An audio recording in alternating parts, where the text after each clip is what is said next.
Hello, hello, hello, everybody. Good afternoon, good morning, or good evening, depending on where in the part of the world that you're watching this in and when you're watching it.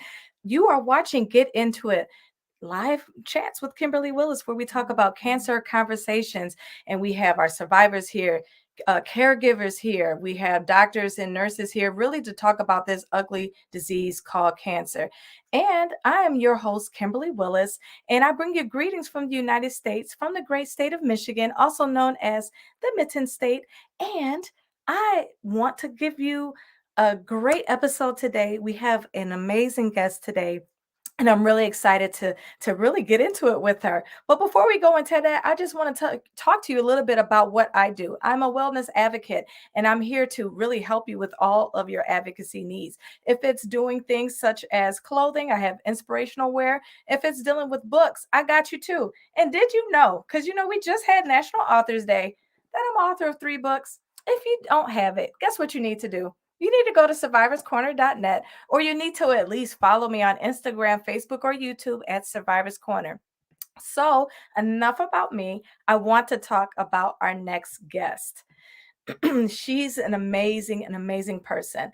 Kate Bryan is an Emmy nominated producer. I'm going to repeat that again. She is an Emmy nominated producer, speaker, author, storyteller, and she's the founder of One Girl Revolution and the host of the One Girl Revolution podcast.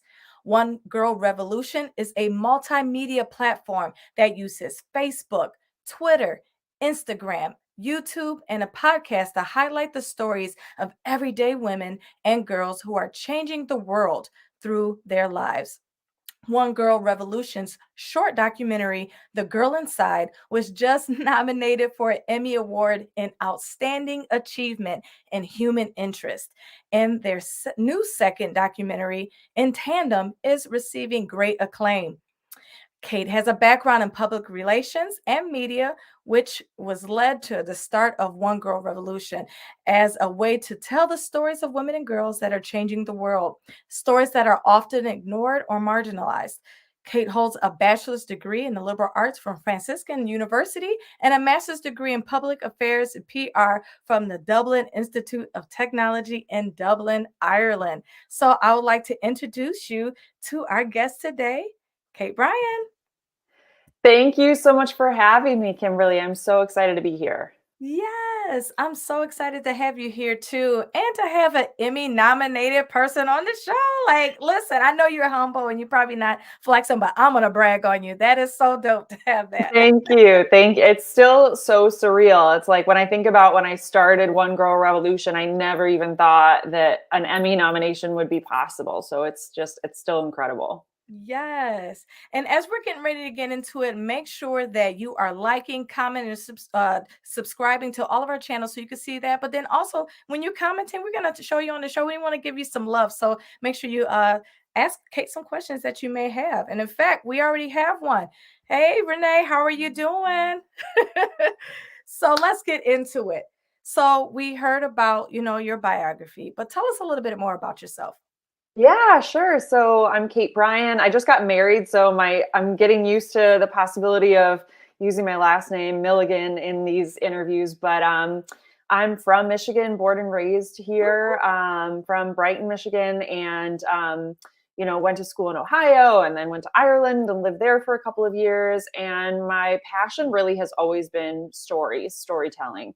I've always been curious why people believe what they believe or why they do what they do, and originally I thought I would get into politics, political communications. And Mhm. that's why I ended up going to Ireland to study there, because I just am fascinated by why people believe what they believe, why they do the things that they do.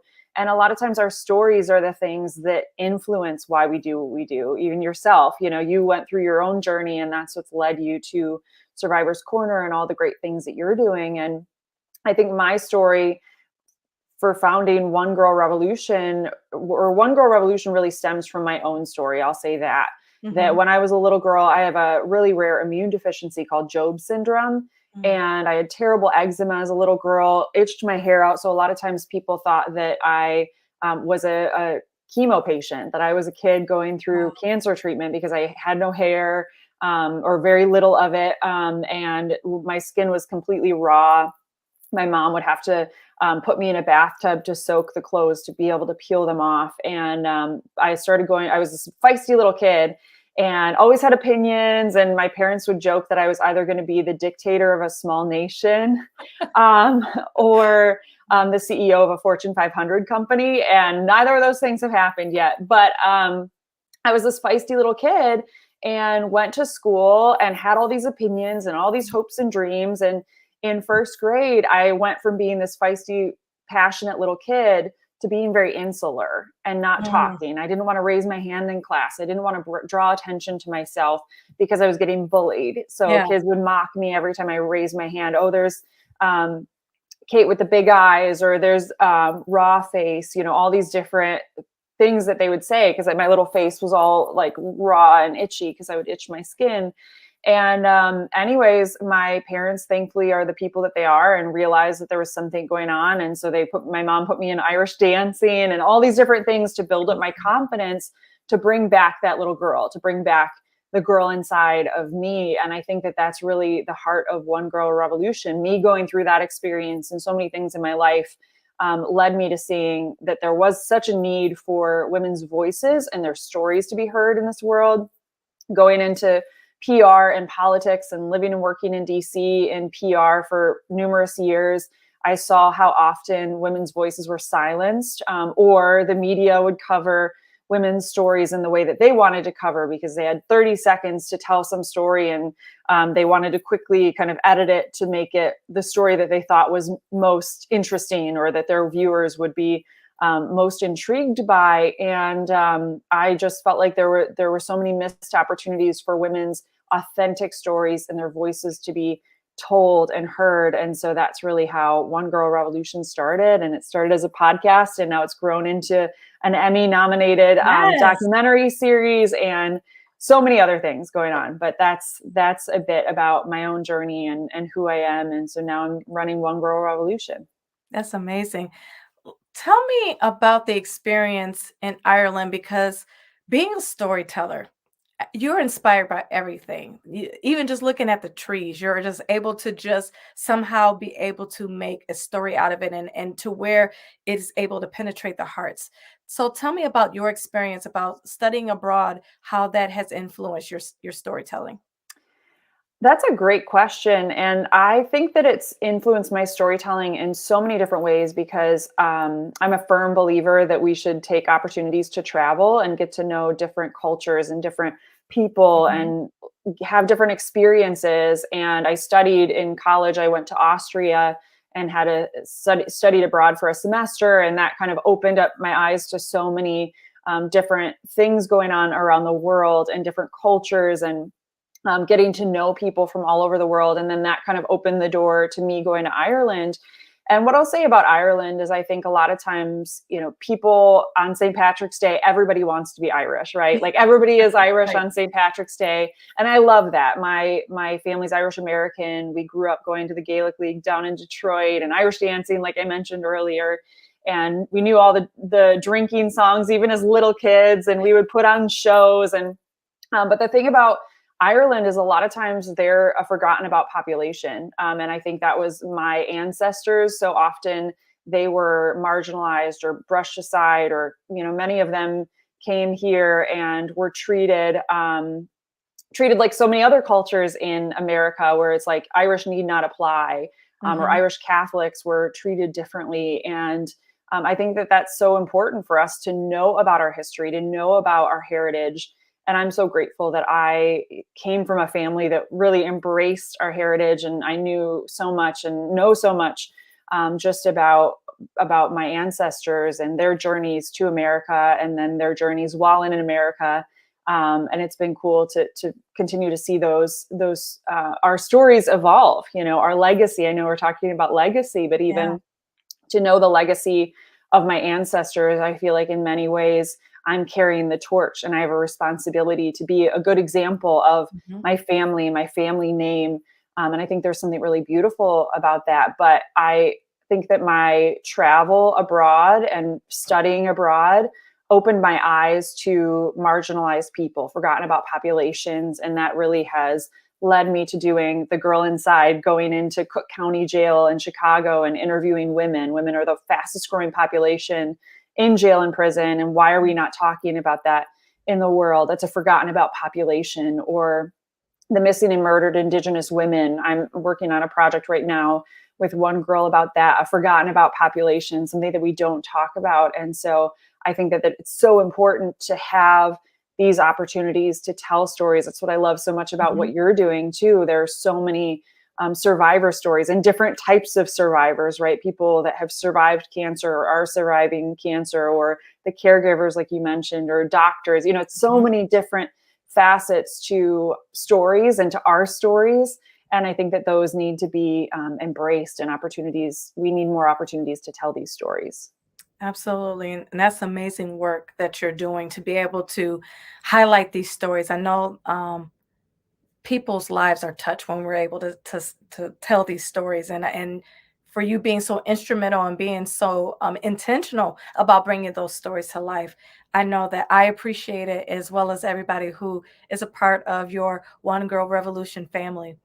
Thank you. Now let's um, get into more of our topic. So we're talking about fulfilling the legacy, and you talked about how your parents have been instrumental in your life, and about how they took care of you and doing different things. And really, I want to almost call this the caregiver edition, because with us talking about cancer, we have a lot of survivors, and sometimes we have some caregivers, but not all the time.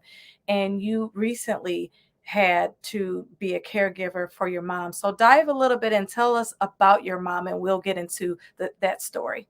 Yeah. So my mom, Mary Cullen Bryan, is uh, a light. She still is a beacon in this world, and her legacy lives on. It's crazy that she's been gone for almost 2 months. She passed away on September 6th. And she really was a woman before her time for so many different reasons. She grew up downtown Detroit, and one of 8 kids, and she really suffered a lot growing up. She, I think, has the typical Detroit story, Mhm. where her parents were struggling a lot of times, going through recessions and all these different struggles, war, and all the things that she kind of grew up surrounded by. And she never went to college, ended up getting a job working for what is now AT&T. So it was Michigan Mhm. Bell. And she just started learning whatever she could. She was an operator, and then quickly rose in the rankings and ended up becoming one of the first female installers, telephone installers in the state of Michigan. And so just little stories like that really inspired me growing up. And I think it inspired so many people. She was a firm believer that you could do anything if you put your mind to it. And if you had hopes and dreams, you should go and chase them. She's much of the reason why I traveled in college. She would be like, Mhm. I don't know how you're going to pay for it. Like, but if that's what you want to do, go for it. Yeah. Going to Austria and going to Ireland, and just was a taster of life. And I think that she is just such, she's been such an example to me and to so many people out there. And that's just how she lived her life. And she would always say, you don't have to die to have many lives. And so she worked at AT&T, ended up getting married and pregnant with my brother. And then when I came along, the second in the family, she decided to stay home. But Mhm. then she went on to run a daycare out of her home for almost, I think, 10 years. And then worked in a variety of different jobs, community of mental health, And then lastly, she became a doula. I think in her 50s, late 50s, became a doula and would help women with their pregnancies and then postpartum. So helping them take care of their babies. And she just embraced each chapter of her life and lived it to the best of her ability, to the fullest. And that's been an example to me. And again, in so many different ways. And I got married in May, and she seemed pretty healthy and happy. And she always had like little health things going on, but never really thought much of it. She was 73. She was like, it's probably, getting older and, different things going on. She would get like gallbladder cramping like most people, or just little things that she would kind of write it off, and she'd take vitamins or she was going to the doctor, but nobody ever caught anything because overall she was in really good health. Mm-hmm. So I get married in May.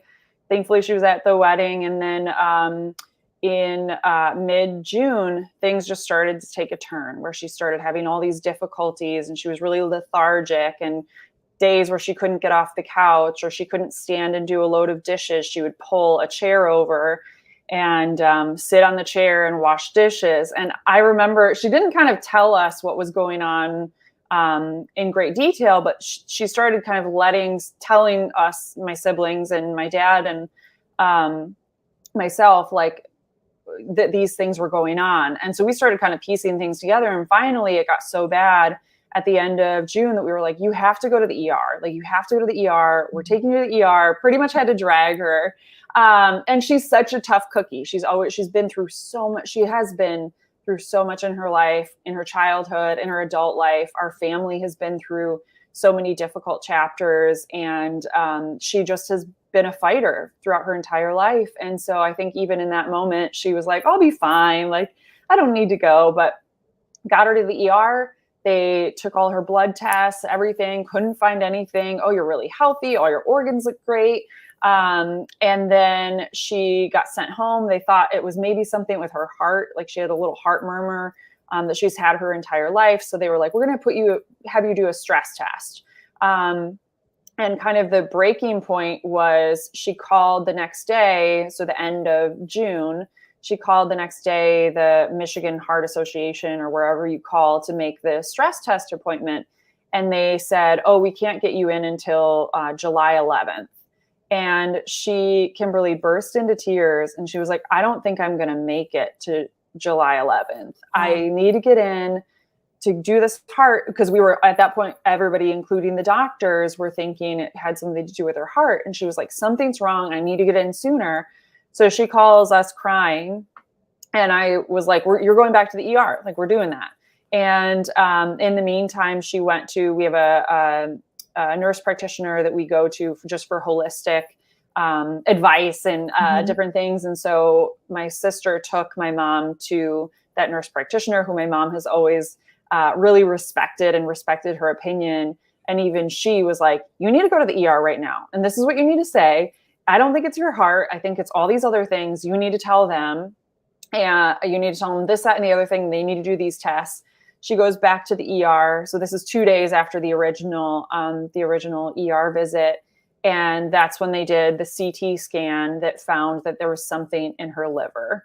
And so that was the beginning of July. They did a liver biopsy, and it took 8 days to get the results. But then by mid-July, she was diagnosed with cholangiocarcinoma, a rare cancer that started in the bile ducts and moved to her gallbladder and liver. And then it became stage 4 and untreatable because it had gotten to the lining of her skin. So the inside of her like stomach area. I forget what that's called, but that was mid-July. We went for a second opinion at University of Michigan just to get all the information that we possibly could get, because how can you make a decision about even end of life care? At that point it was terminal, but how can you make the best decision if you don't have all the information? And even that, my mom, I remember crawling over hot coals to get this appointment so quickly at University of Michigan, calling everybody I could possibly think of, and finally got connected to a surgeon who helped get the appointment set up.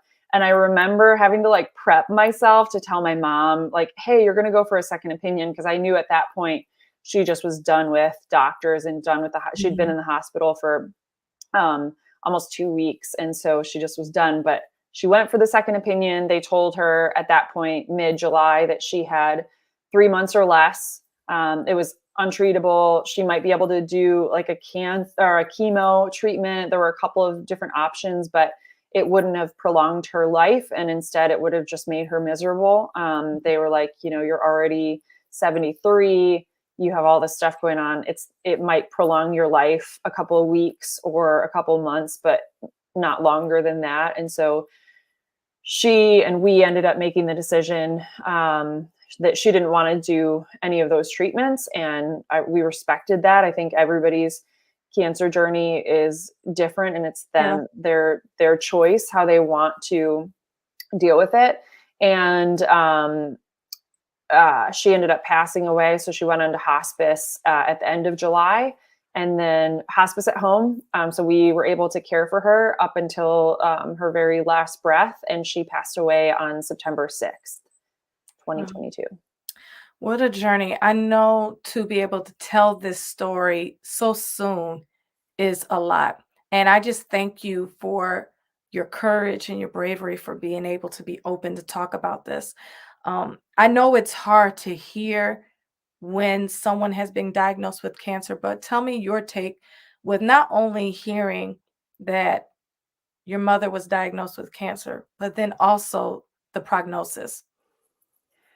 It knocks the wind out of you. That's the only way that I can describe it. And I know that's how my mom would have described it too. It just a cancer diagnosis. And I think even the people that have very treatable cancers, it's such a terrifying thing. Cancer is a terrible thing for anyone to have to go through and experience, but it just knocks the wind out of you. And so I think for us, it was sort of piecemealed together. And it was really difficult because we weren't getting straight answers from some of the doctors. And so that was really frustrating. My mom started calling my sisters and I, one of my sisters in particular, and I, her pit bulls, because we would like just ask every question we possibly could. Who's the doctor? Who's the nurse? Da, da, da, da, da, and just her protectors. And I remember feeling bad because I know that there are also people that maybe only have a friend or a spouse or one person that's there advocating for them. And we had this like power unit of my siblings and I and my dad, and then all the spouses. We jokingly call them the in-laws and the outlaws. But now there's only one outlaw left. Everybody else has gotten married. But we had this really strong unit. And I think there are days where in the early stages of cancer, where you just almost feel like a zombie walking around, like you're just kind of like putting one foot in front of the other. And I know that's how my mom felt. There's anger, there's frustration, there's maybe regret for some people. I think every single person's journey with cancer is totally different. And that includes the people that are living with cancer. That includes people that have gone through cancer. That includes caregivers, family members, spouses. Like everybody's journey is so different. But for us, I think we had a decision as a family, and with my mom as the center. She's always been the leader, such a strong leader of our family, the matriarch really of our immediate family, but also so much of our family. We have a big Irish Catholic family, and she's been the matriarch and knew all the stories, but of everybody's family. And we had a decision to make when she got that diagnosis. How do we walk together, stand firm, and walk through this together, however it turned out. And there was a lot of fear and uncertainty, right? Because there weren't a lot of answers. How does she go? I remember my dad asking University of Michigan, like, how does she go? Like, what is the thing that happens if we're recognizing that at some point cancer is going to take her away from us? Like, what is the thing? And even they couldn't tell us. So we were kind of blindly figuring out, how do we take care of her? What are signs that we should be looking for? and just doing the best that we could. And none of us have any medical background either. So that was a whole nother thing, dealing with hospice and calling family members and other people to get feedback and support. And should we be doing this, or should we be doing that? Or, should we be challenging hospice on X, Y, and Z? So, yeah, it's just a lot. Yeah, it definitely is. One of the things that I had admired about you and your family, that you guys were open about everything once everything was going on. And one of the things that I had liked to see was your mom's grit in her, the fight in her. So talk a little bit about, you talked about how she's already been a tough cookie with everything she's been dealing with throughout her life, and dealing with cancer was just another another thing that she added on to that. Tell us about her walk and her fight. Yeah, she is the strongest woman I've ever known. And she, like I shared, she had a really tough upbringing. I think she had parents that tried the best that they could. And a lot of times we're the product of how we were brought up. And I think her parents came from abusive family situations in some ways, and that kind of led into her family. And so she is a survivor of abuse. She's a survivor of neglect. A lot of different things happened in her early life. But what's so beautiful about my mom and my dad as well, because my dad had a similar upbringing, is they both made the decision that they weren't going to continue that behavior with their own kids and their own families. And so I think they are examples. My mom is a beautiful example of how we can break the cycle. Of abuse and neglect and things. But she got married, and then, everybody thinks that, like, once you get married, all of your problems are going to be solved. And my mom would always joke that it was like, actually more problems come once you're married, because then you have more people in your fold, and then everybody else has their own things going on. And so my mom got married, and like I mentioned, my sister and I both have a really rare immune deficiency called Job syndrome, Job from the Old Testament. And when we were diagnosed, there were only 25 documented cases in the world, and now there are only 250. So, and we are two people in the same family with this rare immune deficiency, and people with this immune deficiency get sick often, usually hospitalized 8 to 10 times a year. Delia and I haven't been hospitalized since we were little kids, which is amazing. And that is a testament to my mom, because my mom was asking questions to doctors when we were little kids, and they couldn't answer anything, and they didn't know how to treat my eczema and all the other health issues that we had going on. And so my mom, instead of just like sitting back and, letting us be hospitalized constantly and get sick constantly, she started problem solving. And she was like, okay, how can I feed my kids better food before Whole Foods, before Trader Joe's, before all this like organic push that we see in grocery stores, which is amazing now. My mom was piecemealing that stuff together. And so she even was like fighting for us and fighting with us as little kids. My older brother has autism, a type of autism, Asperger's. And my mom, again, was a fighter for my brother in second grade. His teacher thought he needed to be held back because he wasn't chasing little girls on the playground like the other little boys. And that was a direct quote. And my mom said, no, like, why do you want to hold him back just because of that? And my mom was really feisty too. Whenever she would get frustrated or upset with someone, she would always have some like great one-liner. And so I remember her telling the story about the teacher telling her and my dad that, and she just turned to the teacher and said, I know a lot of men that are in their 30s and 40s that don't chase women. So how long were you planning on holding him back in second grade?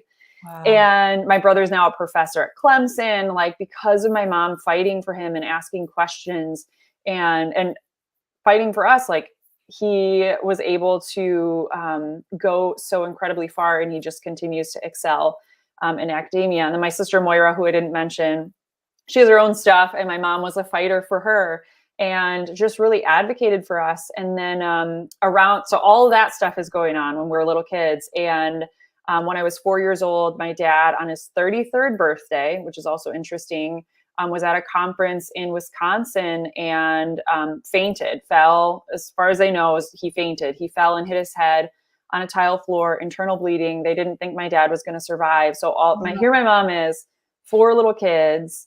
My sister Delia was a baby. My brother was 5 or around that age. And so she has 4 little kids, flies out to Wisconsin, thinks my dad's not going to make it.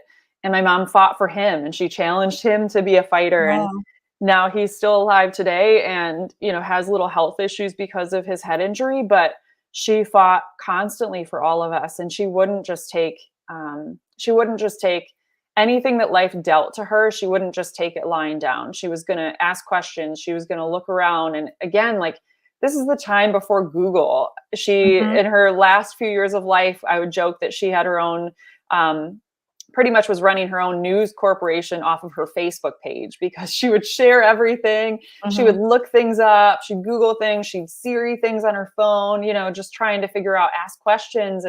But a lot of the things that she was doing in her fighting for us and for herself was before Google and all of these things existed. So she really was a woman before her time, and she continued to fight up until the very end. And she's just one of the strongest women. She is the strongest woman I've ever known. Wow. Talk about the fighting lessons that you've learned growing up, how that has translated to you being an entrepreneur. I think it's just pretty much the same as my mom. Not just taking no for an answer, or not taking whatever she was told as the answer. I have a curiosity. I have a curiosity about people's stories. I have a curiosity about why things are happening in the world. I have a curiosity, and I think it stems from that fight. I have a curiosity about, like, what is actually going on? What are the root causes of different things? My mom got into homeopathic medicine, and when we were younger, to help us. And the heart of homeopathic medicine is treat the cause instead of the effect. Yes. And my mom lived that, where it was like, okay, this is going on. What are the reasons that this is happening? And I see that even in my life and in what I'm doing with One Girl Revolution. I know that these things, human trafficking has happened. Why is it happening? I know every single story is different, but what are the root causes? How do we treat the cause, treat the root of that, the missing and murdered Indigenous women? Why is this happening? Why is this a genocide in our culture, in our world? What do we do to solve the actual issue at hand? And so I think that my mom's curiosity, my mom's questioning, my mom's challenging different things that were told to her, that has 100% influenced me and who I am. And I haven't taken the normal route on anything in my life. I feel like even college, I went to I graduated from Franciscan University, but I went to a couple of different colleges too, because I was trying to figure out what I really wanted to do. And then I studied politics, thinking I'm going to be in politics in Ireland. I haven't followed the easy path, or like the typical path, I would say. And that was my mom. She didn't just follow the typical trajectory. She was always looking for opportunities to embrace her purpose and empower other people. And I think that that's really the heart of what drives me. Is I want to embrace my purpose. I believe that every single person is here for a reason. I believe that we go through things oftentimes. I don't want to make light of cancer journeys or different things, but I believe that sometimes we go through difficulties in life so we can help other people. Absolutely. And empower other people to share their stories and help them not feel alone. I think one thing, and you asked me what I felt when my mom got diagnosed with cancer, or what we all felt. And I think it's very isolating, right? And that's so many things in life. We feel alone, and we have to remember that we're not alone in anything that we're going through. There are other people out there. Some people might think that they know what you're going through, but if they haven't been, and they're doing their best, right? Yeah. They're doing their best to help you. And that's one thing that I've just really reflected on over the past couple of months, is some people don't know what I am going through or what I've been through, but other people do. You and I connected over that, that it's like, there are people in this world that know exactly what we're going through. and we're not in this world, in this life alone. Yeah, let's elaborate on that a little bit more. We talked about in a previous conversation about how you can feel alone and how your social environment changes a little bit. And it's funny because sometimes the people that you think that's going to be close to you sometimes isn't. And then the ones that you really don't know is. So, like I think I'm a prime example of that, like we met each other at a networking event and, we just followed each other and just went from there. And then all of a sudden I saw this story, but it made me feel like I had to reach out to you. I knew I was praying for you. I knew that I just wanted to encourage you because I know what that road feels like. So talk about what it's like to have both sides of the fence of some not being there and some coming out of nowhere. Yeah, it's so interesting. And I am just so grateful for you. And I know I've said that to you before for your messages. And so many people have reached out. And I always appreciate too the people that don't understand and just call it for what it is. I don't understand what you're going through, but I am here for you if you need anything, or like just doing, don't Mhm. ask, just do. And I think that that's something that a Yes. couple people have said to me, different interviews I've done for one girl recently about cancer and about different cancer stories. It's like, don't just ask people what they need, just get in there and do it. Stuff that we all need, like Mhm. house cleaning, make a meal. And this could be applied to anything with regards to people that have had a new baby, or somebody who's sick that we know. Like, we can all do something to help people, but don't ask, just do. Make sure that they actually need it though. If somebody's like gluten free or they have dietary needs, don't just like buy a big cake and drop it off at their house. Like, I think Right, it's good to right. like ask questions if you need to, but overall, don't just sit around and ask. But I think it's been so interesting, and you and I have talked about this. Something that I never really anticipated, I guess, is in these moments of struggle, in these moments of need, and I've dealt with them in the past, but I've never been an adult, I guess, with something as traumatic and difficult as this. You see so clearly, like it's almost like the I don't know, you just see so clearly who your true friends are, and some friends become family, some family lets you down, Mhm. different friends. Sometimes people just don't know what to do or don't know what to say, or it's awkward, right? Like Mhm. when you see someone going through something, or someone's going through it, and we were very open, like you shared, we were very open on social media. We built a website to share the journey and the struggles and how people could help my family during this time, because everything happened so quickly. Yeah. And we just jumped in and we're like, okay, we want to make sure that everybody knows what's going on. And there are always going to be people that just let you down, or people that you think are going to be there. And I just Mhm. finally got to the point where, and I said this to one of my sisters recently, because she was reflecting on like, oh, so and so didn't even like say anything. Like, our mom died and so didn't even say anything. And I just said to her, I was like, some people are just doing the best they can. And I Yes. think that that's it, is we have to give people grace. It's an awkward situation. It's really awkward if you've never lost a parent. I've also had people that have lost a parent, but maybe they had years with their Mhm. parent. And they're like, I know what you're going through. I'm like, you actually don't. Like, I had 6 weeks with my mom. And, but not focusing on like the anger or frustration in those moments, recognizing that that person is just doing the best that they can. And they see a commonality because they've lost a parent. Um, but we have to just recognize that people are doing the best that they can, and give them grace, and give ourselves grace too. It's also okay for us to Yes. be frustrated about like, so I thought so and so was going to be there for me, and like Mhm. they never got back to me, or um it's okay how we deal with things. And even my husband said to me, in the midst of everything I was also getting so many texts and calls from different people, and people that I wasn't even anticipating getting calls from, people I hadn't heard from in forever, people sending cards, whatever. And I was stressing myself out. I'm trying to take care of my mom, and my siblings and I and my dad are like dealing with all the things, and trying to make sure that my mom is taken care of, and taking shifts to make sure that somebody's always with her, because she was a fighter, and she would like get out of even her hospital, try to get out of her hospital bed when she shouldn't be walking Yeah. around. And so we almost had to like babysit her at different points. And so I'm dealing with all of that. And then I'm getting bombarded by all these amazing people that are just letting me know they're praying, they're here for me if I need anything, or, trying to figure out scheduling to drop off a meal. And finally, my husband was like, you don't have to call people back. You don't. You don't have to text people back. You don't have to do anything. That is not your responsibility. Your one job is to take care of your mom. Like, that's it. And so that was also like a really freeing moment to not feel burdened, because I think that can also be another thing. Some people don't reach out because they don't want to burden you, right? They don't want you to feel like you have to respond. But just giving ourselves grace and giving other people grace and saying, you know what, we're all doing the best we can. And that's it. That's all we can focus on.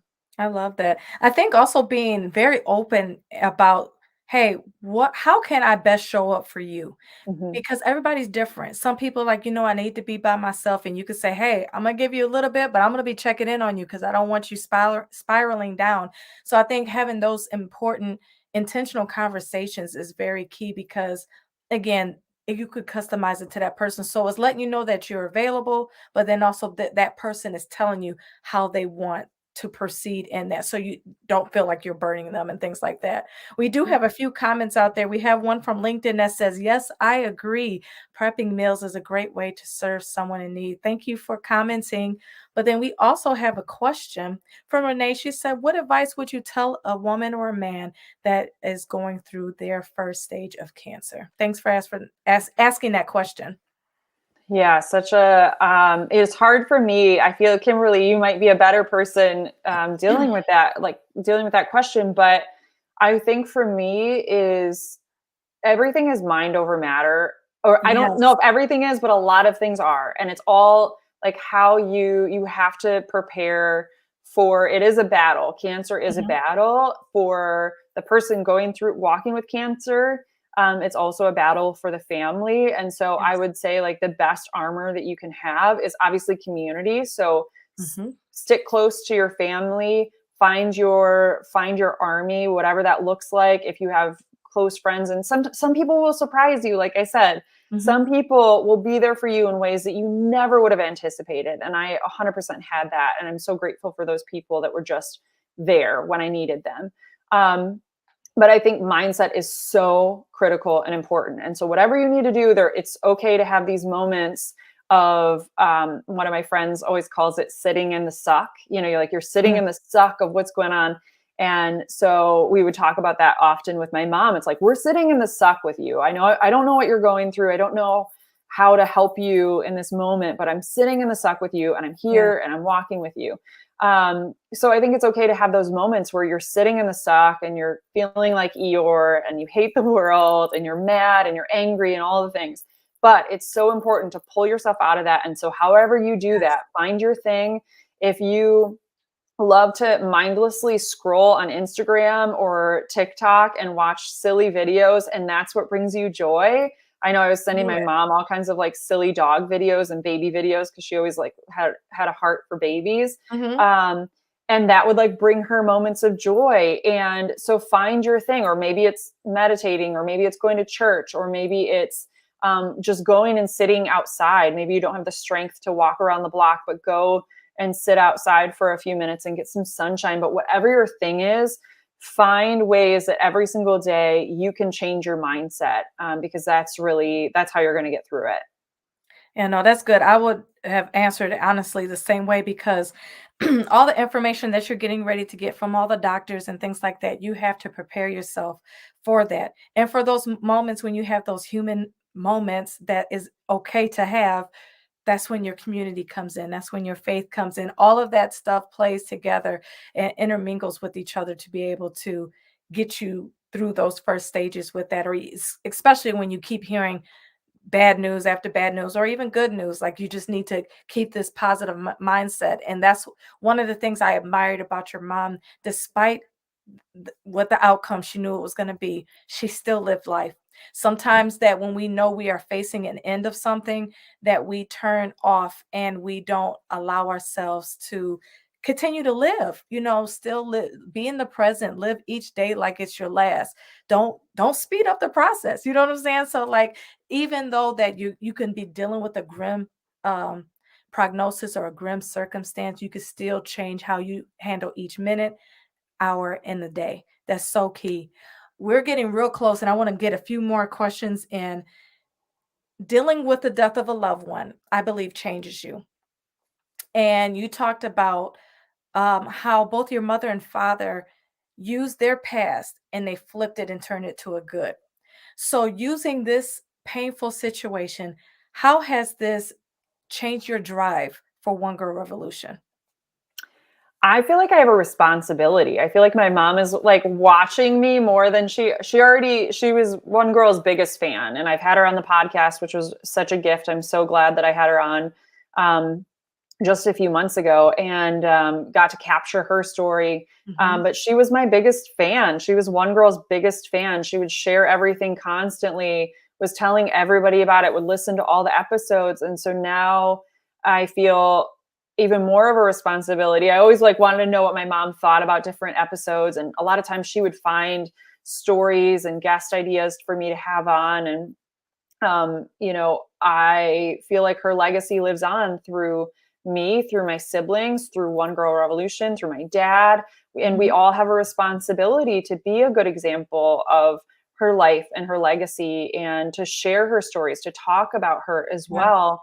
One of my cousins gave me some of the best advice right after my mom got her diagnosis. And this cousin lost her dad suddenly when she was in college, and she has two little boys now. And she was like, Kate, I talk about my dad. My kids have never ever met my dad. I talk about my dad all the time. We talk about my dad all the time. He is so real to them because we talk about him, we tell stories. And so that, I wanted to share that with your audience, because that was a turning point for me. That was the best advice I've been given, because I went through these moments where I'm like, my kids are never going to get to know my mom.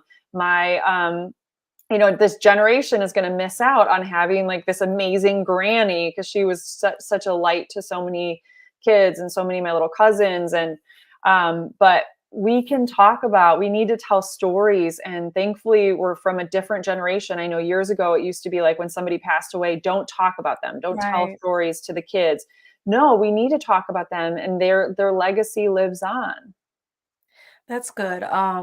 That inspired me. Like, I tell stories about both of my parents, but not all the time, because for me it's still very painful. So like, I can come on a podcast and I can talk about the journey and things like that. But when you start to tell those stories, it takes me back, because I'm a storyteller as well. It takes me back to that time, to that emotion and how I was feeling. And sometimes, like, for one, I don't like to cry. Okay, so like, cause like I told you before the show, I'm an ugly crier. So I try not to cry, and I really try not to show my kids that, but I'm learning to be a little bit more vulnerable, because I think it's powerful for your children and those close around you to see those vulnerable moments, because it's showing, hey, you have a pulse for Mhm. one, right? That you're not always stoic about everything, that you have human emotions, but it's a very real moment, and then that's an opportunity for them to love on you, but then also to make things come to life, because it is very important. My youngest was 1 years old. Yeah, he was one and a half, 2 years old when my mother passed away and my father passed away. So like, he really doesn't have that many memories, but we got pictures around the house and things like that to do that. So I think that is so amazing that you're doing that to keep her spirit alive. Encourage someone, especially a caregiver, who, especially someone in the community as well, that they have prayed for something and they were hoping a certain outcome, Hmm. and the inevitable happened, unfortunately, that they passed away. Encourage someone of how they shouldn't lose their faith, but then how they're able to move on and pick up from themselves for the bootstraps and keep going. Yeah, I will rewind. I want to tell you this story, and it pertains to my mom's story, my own journey, and it pertains exactly to your question. My great grandfather lived in Corktown, was this amazing man, had 9 little kids. And when my grandfather was 16 years old, my great grandfather, his dad, died of ALS, Lou Gehrig's disease. Many people would know about that. And he was alive in Detroit during the time of Father Solanus Casey. So there was this priest, super long story. Anybody can look up this story about Father Solanus, but he was this priest that failed out of school, ended up becoming the doorman at the church that he was a part of, that his community ran, which is still here in Detroit. And all these miracles started happening. So he wasn't even like allowed to be a priest in all of the facets, but he was put as a doorman. He was serving as a priest, but he just served the poorest of the poor and people that would just come to the door. And he would counsel different people and would pray over people. And every single person that he met, he would write their name down and pray for them. And during this time here, my great-grandfather was diagnosed with ALS, and everybody was like, oh my gosh, we got to get Father Solanus over there. He's got to pray over you. All these miracles are happening. And so Father Solanus actually went and visited my great-grandfather on numerous occasions and their family and prayed for a miracle, prayed over him. And the family was like hoping for this miracle and all these things, and, you know, praying to God that my great-grandfather would be cured. And unfortunately, he passed away. And my great-grandmother would always say, but we did receive a miracle. There was a miracle. It wasn't the miracle that we thought. And, but the miracle was, here she is, this woman who didn't have a career. She was a stay-at-home mom with 9 little kids, and it gave her hope. So that was the miracle, is that she had hope and she had perseverance, and she knew she was going to be okay, even though she was left with nothing and lost the love of her life. And so when my mom was diagnosed, the first thing we were like, okay, Blessed Solanus Casey, we're going. And in the Catholic tradition, Blessed Solanus needs one more miracle to become a saint. And so we took my mom to the church in Detroit where Blessed Solanus Casey is buried, and you can go and put your intentions down, and then they have a healing mass, so you can go and be prayed over, and there's like a little relic, so it's like a piece of cloth or whatever from Blessed Solanus. And so we all go, like right after my mom's diagnosis, we go, a bunch of family members come, we're praying for this miracle. And I just remember my mom reminding us of my great-grandfather's story. And she was like, maybe a miracle happens and I'm, you know, amazingly cured, but don't miss out on the actual miracle. And I've reflected on that so much, and I hope and pray that I see the miracle, but I believe that miracles are all around us. And sometimes it's not what we expect and it's not what we hope for, but we have a responsibility to show people how to live. But even in my mom's case, we have a responsibility to show people how to die. And I had so many people that have said to me over the past couple of months and weeks even, that my mom did that. She did that. She showed people how to live, how to embrace life, to embrace all the chapters of her life. But also how to die, how to die courageously, and to fight through her cancer, and to be there for her family and find healing. There were so many people that came to visit my mom that it was like they needed closure on something, or and my mom died in a place where she was just full of joy and full of life, and she had no regrets in her life. And I think it's just so beautiful. And I'll say too, her funeral, you know, people have differing opinions about what they want to do after they pass away. Some people don't want to do anything. And the reality is, it's for the family, it's for the friends, it's not for the person who has died. And my mom saw that so clearly. But my mom, and she had been planning her funeral. This is such an Irish thing. She had been planning her funeral our entire lives. Like, I remember being a little kid and my mom being like, oh, I love that song that we sang in church on Sunday. Remember that for my funeral.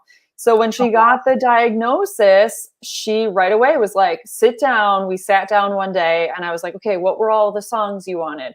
What are the readings you wanted? She had very specific songs she wanted sung, how she wanted them sung, who she wanted to sing them, who she wanted to do the rosary and all the different things, what prayer cards she wanted, how she wanted them. She planned out everything to a T. Now, Kimberly, like, you know, you can't plan out what day somebody is going to pass away. So the second my mom passed away, the girls and my dad and brother and I, we were like, okay, we gotta do all the things that mama said. Like, we gotta figure this out. Okay, how did she want this? And how does this look?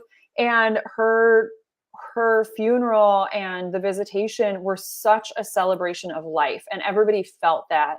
And I think even in death, if you know that, you know, you're terminal, I would say embrace every single day that you have, every hour you have. As a caregiver, I would say embrace every minute and hour you have with your loved one. There are difficult moments. Give yourself grace.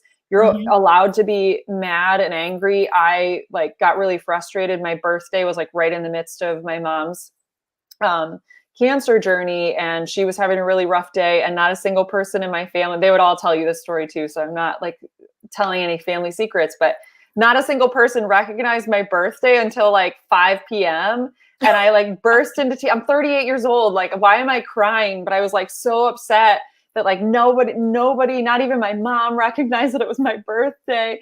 And so like giving ourselves grace in those moments too. Like it's rough for every person Yes. that's going through it. And none of us are perfect, including the person going through cancer, including the caregivers. We all have our moments. And so being okay with that. But yeah, I just would say pray for the miracle. I believe in miracles. I believe they're all around us. But also pray that you see what the miracle actually is. That's what I'm praying for, because I believe that there is a miracle, or maybe numerous miracles that have come out of my mom's journey. And I'm just praying and hoping that I have my eyes open to see what that miracle is. That's good. Make sure that you are following her at www.onegirlrevolution.com. Make sure that you are following her and on the social media, on Facebook, One Good Revo, on Instagram, as well as on Twitter. Make sure that you're doing those things. And I want to get ready to highlight um, one of her documentaries. So let's take a quick peek of one of those.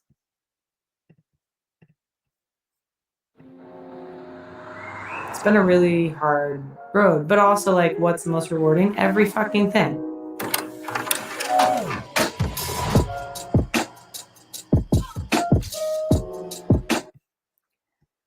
So listen, guys, I just gave you a little sneak peek of it. So make sure that you check it out, and make sure that you follow her again on these channels. I'll put it up one more time. And then also her website right there, onegirlrevolution.com. I really enjoyed having you here. It's been such a pleasure of having you here. And I just want to say, for those who are, this is November, so it's Lung Cancer Awareness Month. So shout out to all of you cancer survivors and thrivers that's out there. Our guest next week is going to talk about her being a chemo nurse, but then also dealing with cancer hitting close to home. Which is lung cancer as well, and her family. So don't want to miss next week. So we will see you then. And again, Kate, I love you. I hope you have an amazing day. I love you, Kimberly. Thank you so much for having me on. Thanks.